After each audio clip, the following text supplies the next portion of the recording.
स्वागत है आप सभी का मेरे YouTube channel NCERT Sanskrit classes पर। आज मैं आपको कक्षा 10th संस्कृत सैमुसी के पंचम पाठ सुभाषितानि चैप्टर का हिंदी अनुवाद कराऊंगी।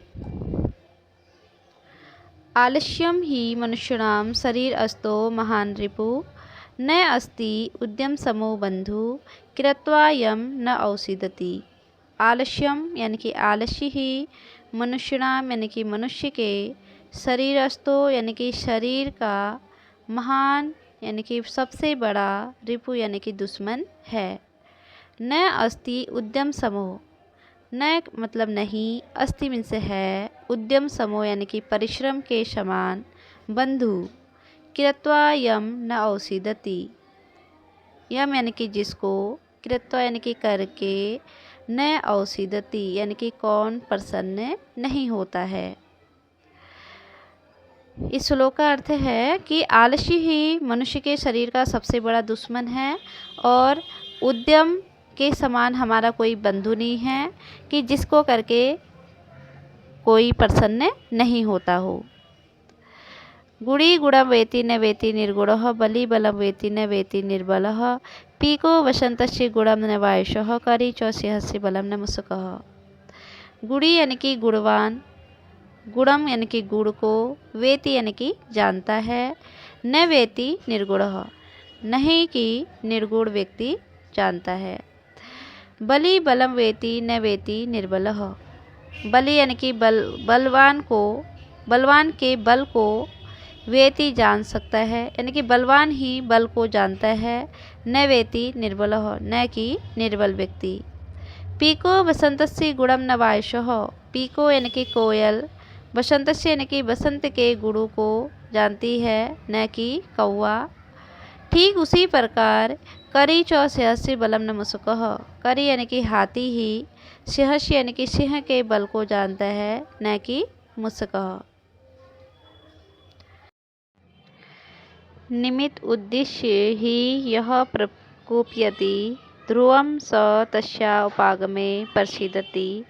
अकारण द्वेषी मनस्तु यस्य वै कथम जनस्तम परितोष्यन्ति। निमित्त उद्देश्य यानी कि किसी निमित्त उद्देश्य के कारण ही यह प्रकोपयन्ति यानी कि जो प्रकोपयति यानी कि क्रोधित होता है। ध्रुवम निश्चय ही, सह यानी कि वह, तस्या उपागमे तस्या यानी कि उसके, अपाग में यानी कि समाप्त होने पर, प्रसीदति यानी कि प्रसन्न हो जाता है। अकारण द्वेषी मनस्तु यस्य वे। अकारण यानी कि बिना कारण के जो मनुष्य क्रोधित हो जाता है। कथम जनस्तम परितोष्यन्ति। कथम यानी कि किसी भी, जनस्तम यानी कि जन से, मनुष्य के द्वारा वह संतुष्ट नहीं हो पाता है। उद्धृत अर्थ पशुनापि गृह्यते हयाश्च नागाश्च वहन्ति बोधिताः अनुक्तम अपि आहुति पंडितो जनः परे इंगित ज्ञान फला ही बुद्धयः।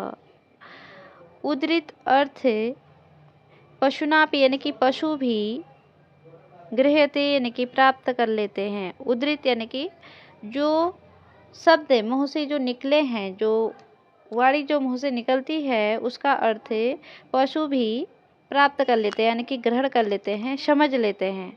हयाश्च नागाश्च वहन्ति बोधिता। हयाश्च यानी कि जो घोड़े, हाथी घोड़े होते हैं, वहन्ति बोधिता उनको भी वहन करने की क्षमता यानी कि बोध, ज्ञान उनको मिला रहता है यानी कि भार ढोने का ज्ञान उनको प्राप्त होता है।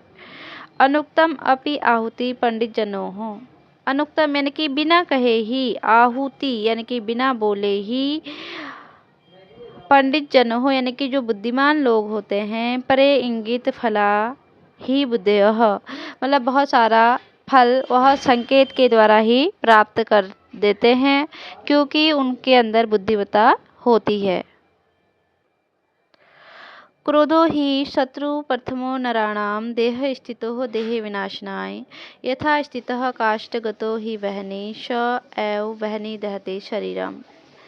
क्रोधो यानी कि क्रोध ही शत्रु क्या है, दुश्मन है। प्रथमो नराणाम यानी कि मनुष्य के, नराणाम यानी कि नर मनुष्य के शरीर का प्रथम शत्रु क्रोध होता है।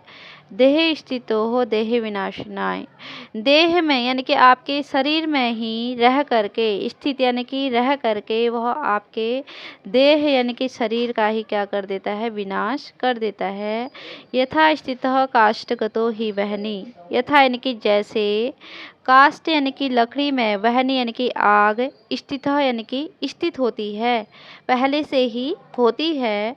स एव वहनी दहते शरीरम, स एव जैसे ही वह वहनी दहते यानी कि आग में जलता है, तो वैसे ही शरीर को क्या कर देता है, नष्ट कर देता है।